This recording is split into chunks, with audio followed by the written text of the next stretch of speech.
कि सचिन पायलट साहब ने तोड़ मरोड़ के प्रचार दिया है, जो कि हमारे विधायक महोदय हैं, हमारी पार्टी के हैं।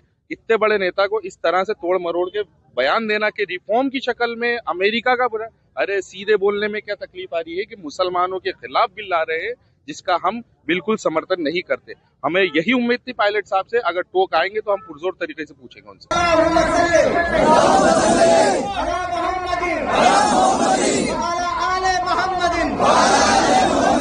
हमारा विरोध पूर्ण नरेंद्र मोदी सरकार और उन ताकतों के खिलाफ है जो मुसलमानों को अपना मुंह का निवाला समझती है और वो चाहती है कि मुसलमान इस देश में डर के रहे। तो हम लोग डर के नहीं रहेंगे और इंशाल्लाह इसका विरोध लगातार करते रहेंगे। क्या आप हिंदुओं को तो ये राइट नहीं दे रहे कि वो अपनी प्रॉपर्टी जिसको चाहे जैसे चाहे इस्तेमाल कर सकते हैं। मुसलमानों को ये राइट दे रहे हैं कि वो अपनी प्रॉपर्टी चाहे तो मंदिरों में या कहीं भी दान कर सकते हैं। मुसलमानों से एक अपील करता हूँ मैं इस सरकार से कि अगर मुसलमानों से इतनी हमदर्दी है कि गरीबों की वो परवाह कर रहे हैं हमारे, तो मैं ये चाहता हूँ कि जो है सरकार मुसलमानों को रिजर्वेशन देके नोटिस दे दे।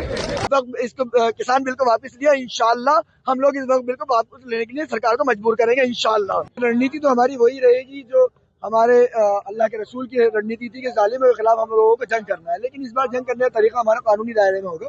मुस्लिम पर्सनल लॉ बोर्ड जो हमारा लीडरशिप कर रहा है इसके अंदर, उसके हम आदेश की पालना करेंगे। ये जो एहतजाज टोंक के अंदर किया गया आज, ये एक उम्मत के नौजवानों का और उन लोगों के लिए जो अमन पसंद शहरी हैं उनके लिए किया गया। हम लोगों को ये बताना था कि हमारा विरोध किसी धर्म जाति समुदाय के लिए नहीं है, हमारा विरोध पूर्ण नरेंद्र मोदी सरकार और उन ताकतों के खिलाफ है जो मुसलमानों को अपना मुंह का निवाला समझती है और वो चाहती है कि मुसलमान इस देश में डर के रहे। तो हम लोग डर के नहीं रहेंगे और इंशाल्लाह इसका विरोध लगातार करते रहेंगे। हमारा विरोध इस बात का है कि ये जो काला कानून लिया गया है, वक्फ बिल जो लाया गया है, उसको वापिस ले, नहीं तो मुसलमान इस देश के मुसलमान और अमन पसंद आदमी सड़कों से लेकर संसद तक इस सरकार का घेराव करेंगे। लोकसभा के बाद राज्य सरकार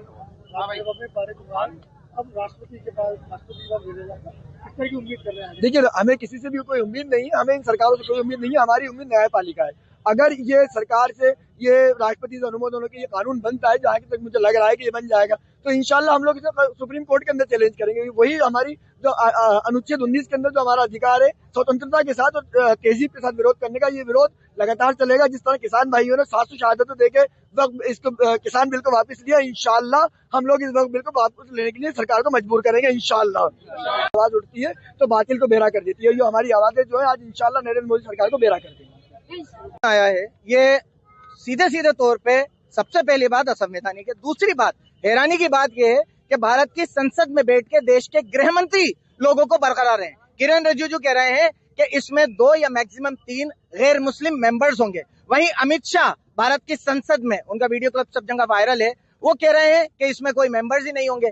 हैरानी की बात यह है कि अगर अल्पसंख्यक मामलात मंत्री और देश के गृह मंत्री जो सब कुछ बागडोर संभाल रहे हैं, उन दोनों के बीच में ही सामंजस्य नहीं है, तो ये बिल किसने बनाया?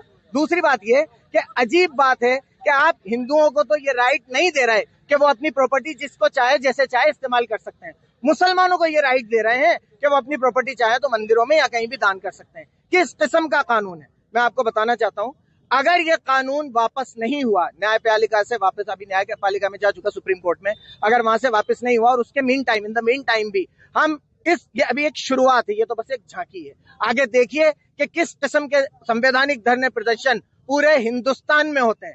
टोंक से शुरू हुई यह आग, इंशाअल्लाह ताला संविधान को बचाने के लिए हम किसी भी हद तक जाएंगे और पूरे हिंदुस्तान में वक्फ एक्ट के खिलाफ धरने प्रदर्शन होंगे, ये बात तय है। लड़ाई हमारी जान देने तक, जैसे कि किसान भाई उन्होंने पूरा अपनी आखिरी दम तक, उनके ऊपर डंडे चले, लाठियां चली, वहां तक वो लड़े। उनके लिए तो सिर्फ एक एमएसपी का मुद्दा था, उनके लिए तो रोजी रोटी का मुद्दा था। ये हमारे दीन का मुद्दा है, इसमें कोई लिमिट नहीं है। या तो हमें जान से मार दीजिए या ये वक्फ एक्ट में जो भी कानून है उन सबको खत्म करिए जो हमें 2 दर्जे का नागरिक और हमारी प्रॉपर्टी पे आपका हक बनाने का एक चाल है। तो लड़ाई की हद कुछ नहीं है सिवाय इसके कि आप हमारी जान ले लीजिए। मोहसिन रशीद जब तक जिंदा है इसके खिलाफ लड़ता रहेगा और पूरी कौम का यही जज्बा है। देखिए, ये विरोध टोंक का नहीं, पूरे हिंदुस्तान के अंदर है, पूरे भारतवर्ष में है। वो जो सेकुलर हैं इस देश के, जो इस देश में, इस मुल्क में अमन और अमान चाहते हैं, वो सब मुस्लिम के जो हकों को मार रही है बीजेपी सरकार, ये संघ परिवार, उसके खिलाफ है। जैसा कि आपने देखा कि लोकसभा के अंदर भी कितने ही सांसदों ने कांग्रेस के हैं और जो भी इस दर्द को रखते हैं, मुसलमानों के दर्द को रखते हैं, उन्होंने अपनी अपनी बात रखी और पुरजोर तरीके से रखी। तो हमारा यही मुतालबा है कि हमारे हक पर, हमारी वक्फ पर, जो कि हमारा एक धार्मिक मैटर है, इसके अंदर अगर सरकार मुदाखलत करेगी तो हमें बिल्कुल बर्दाश्त नहीं होगा, चाहे हमें इसके लिए सड़कों पर उतरना पड़े। जिस तरह से शाहीन बाग करा था हमने, पूरे मुल्क के अंदर शाहीन बाग करना भी पड़े तो हम बिल्कुल तैयार हैं। सियासी इशारेबाजियां बहुत हुई। सियासी इशारेबाजी ये है क्योंकि एक आवाम के दिल के अंदर ठेस होती है कि उसने एक नुमाइंदा चुनाया है और वो उसके दबे कुचले तबके की आवाज बनकर विधानसभा लोकसभा के अंदर बोलेगा।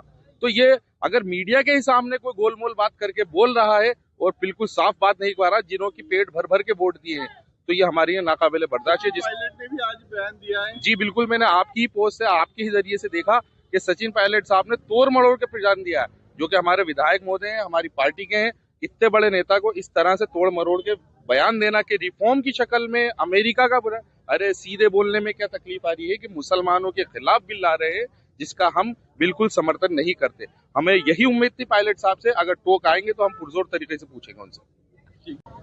विरोध तो बड़ा होगा और हर मुमकिन कोशिश की जाएगी, कानून के दायरे में रहा जाएगा, क्योंकि कानून बनाने वाले हम ही हैं। हमारे बुजुर्गों ने इस मुल्क का कानून बनाया तो उसकी हिफाजत भी हम ही करेंगे।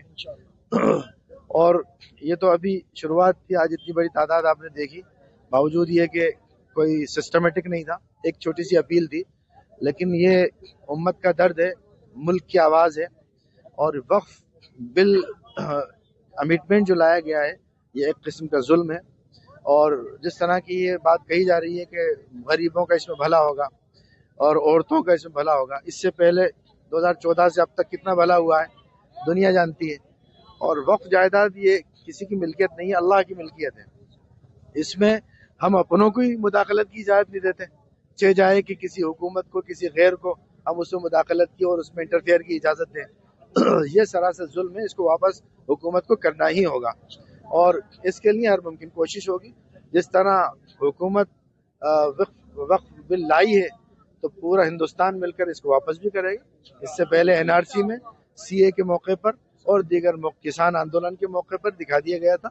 और ये आवाज़ सिर्फ एक कम्युनिटी की नहीं है, बल्कि ये मुल्क की आवाज़ है। वक्फ महफूज रहेगा तो हिंदुस्तान महफूज रहेगा।